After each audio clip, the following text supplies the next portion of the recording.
superstar player. Is Jalen Hurts you can say whatever we want about Deebo Samuel, you know, not being super involved in the offense this last year, but he's been everything to Brock Purdy.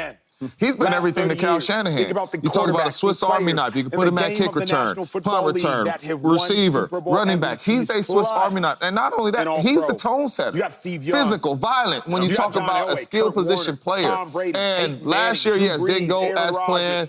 You've seen the comments not being super involved. But Deebo Samuels is a hell of a player. And I believe he does a lot of the things to make the game easier on Brock Purdy. I think he does a lot of the things to make it easier on Kyle Shanahan, the way he calls the game, because I don't have to read ball out to Deebo Samuels, and Deebo Samuels makes you right. Whenever you have an all-pro superstar player, I'm not going to say you're going to get better letting him walk. You got Brandon Ayuk coming off an ACL. Who knows what he's going to look like? So you're telling me your best pass catcher is going to be an old George Kittle or a very young receiver that you drafted in Ricky Pearsall. So I'm not going to say the Niners' offense is better losing Deebo Samuels. I think this is going to be a tough blow, and it's going to be tough to come back from with the Niners. Has anybody here been to a Niners game? Yes. When's the last Niners game you've been to? Super Bowl rushing record by a quarterback, 72 yards, on the team ball. 70 yards from 2 years ago. When you think about records, Jalen Hurts is setting records in Montana. That's it. So I had a chance to go to a Niners game last year in the playoffs. Right? You do not and first I answer your question, I'm going to say no. I'm going to say hell no. Right? It's not a good thing that Deebo's leaving the Niners. When I went to that game, I already knew how big he was. I mean, obviously, they're 60th and like 33 as far as when he's playing, and like 8 and 11 when he doesn't play. So they win when he's playing. But when you go to the game and Deebo's balling, yo, he changes the whole atmosphere, the whole team, the whole game, the whole stadium. He gets the runs and runs a dude over, breaking tackles. Everybody's electrified. Not only on the offense, but on the defense. I watch the defense rally. You ever see a big hit on defense? The whole, oh my God, everybody's excited. It's the same way with Deebo. He just runs the ball.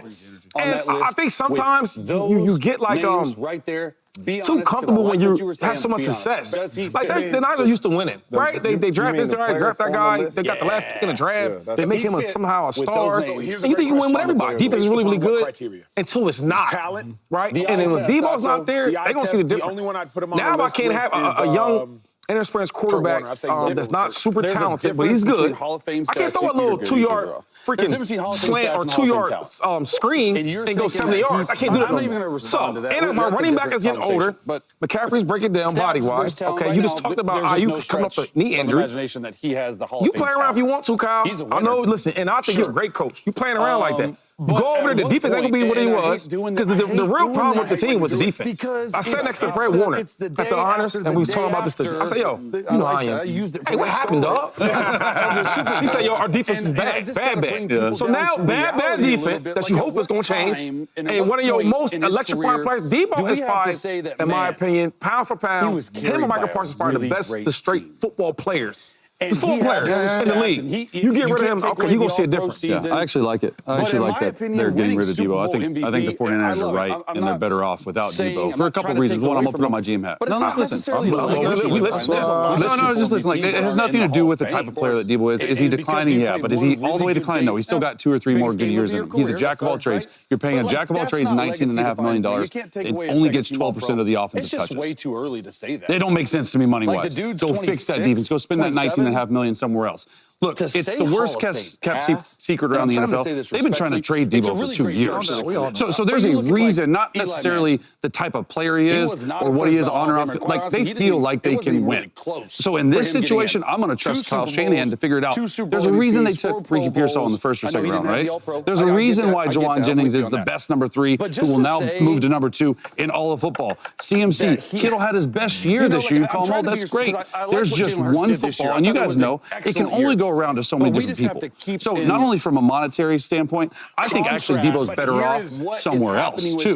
So it's yes for both sides. I'm actually glad Deebo's looking. Like, go to Denver, go to Sean Payton. You got to have an offensive mind that can use you in situations where you want to be used, and give him more than 12% of the touches, because he needs the ball in his hands. Exactly what you said. He's a trendsetter. He is a guy that can do anything. He can run it out of the backfield. He can run screens to the house. He can go deep. He can do all that stuff. I just think right now it's better off that they both go their separate ways. It's been going for 24 months now. Can I ask you a quick question before you go? But what you're suggesting is, do you trust Brock Purdy to just go in and just get it done with whoever? That's my problem. We keep talking about the Debo and other positions. What about your quarterback? Because you don't feel confident paying him $60 million. Nobody does. I talked to some of his teammates. They like 60's a lot. So now we get a super great weapon and we trade him away, whatever you do. And now you want little tiny Brock Purdy go out and just get it done? But we look at Jalen Hurts. The kicker for me, though, is, are y'all talking about the Debo that currently exists or the Debo that used to? 2021. Because I don't know if they're the same person.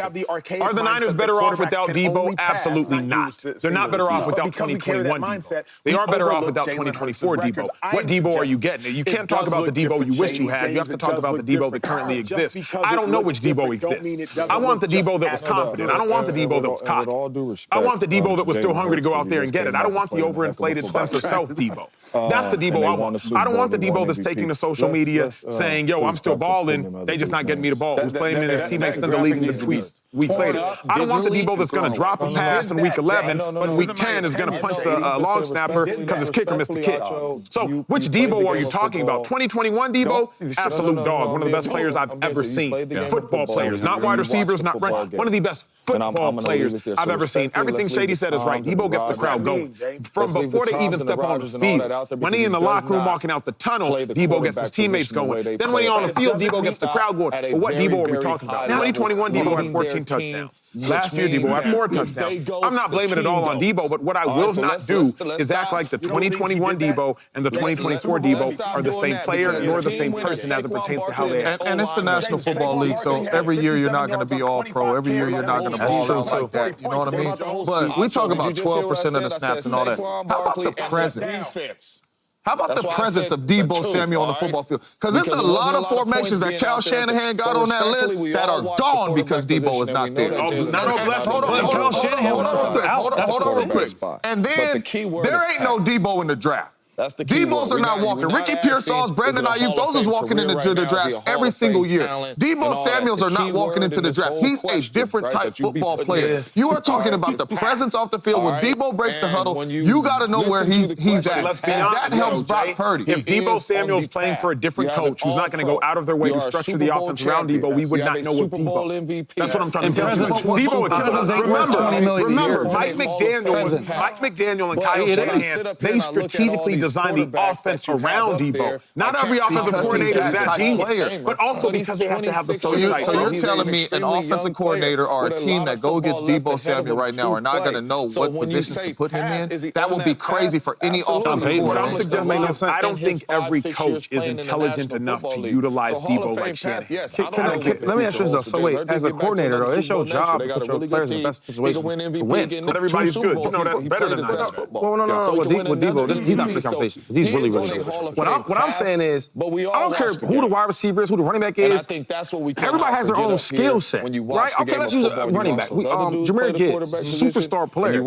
But if you see the way that you send him, that's for his specialty, though. Get him on the outside, get him in matchups. Johnson. Okay, but what I'm saying, I can name you mad players that's not with the best, I guess, most genius coaches. But what I'm saying is that no matter who the coach is, who the team is, we got to find ways to get this kid the ball, right? And it's like, that's my point. You got to match them to what they best at. You know what I'm saying? Now, I mean, I don't want to use myself, but I can play any scheme. But the better schemes is the ones that going to get me one-on-one with cornerbacks or safeties. Because I'm going to make it. They got bigger issues, though. What up, YouTube family? Welcome to the facility. Thanks for watching, and you better be sure to hit that subscribe button if you want to get more highlights from the show and all of our exclusive content. Jalen Hurts was Super Bowl MVP. That has influence on what team drafts him. Deion Sanders, obviously friend of the show, friend of ours, and you already know, a mega star. Chase, should Deion dictate where his son Shador gets drafted? No, not at all. I think it's a little ridiculous. When was the last time a dad was supposed to dictate where you got drafted? The last time I checked, skill should dictate where you get drafted. Not your dad, not that you have the famous, most. He's made the playoffs. Like, I was a huge Prime fan. Like, I grew up in Dallas when he was with the Dallas Cowboys doing the high step in and like all that stuff. I was a huge fan. You was? The beginning. Huge fan, bro. I grew up in Dallas with Prime, dog. He was returning punts. He was receiver. All that stuff. Look, I think Prime's an excellent, one of the best to ever play the game. One of the most elite talents. If you just look at it, the way but as a parent, I feel like you should stay out of it. And I know because probably some GMs and some coaches are going to ask your opinion and probably take it more importantly than others because of who you are, right? But last time I checked, man, your skill and what you do on the field should do the talking to GMs. And we're operating in this world like we think that Shedur's going to go in the top 5. I'm not so sure. And so the top 5, you got the Giants, you got the Browns, and you got the Titans. Those are the 3 within the top 5 or 6 that need picks. The same thing with Patrick QBs. QBs, sorry. And so for me, it's like one of those things where just because you have a famous dad, just because your dad is did things like he's never done before,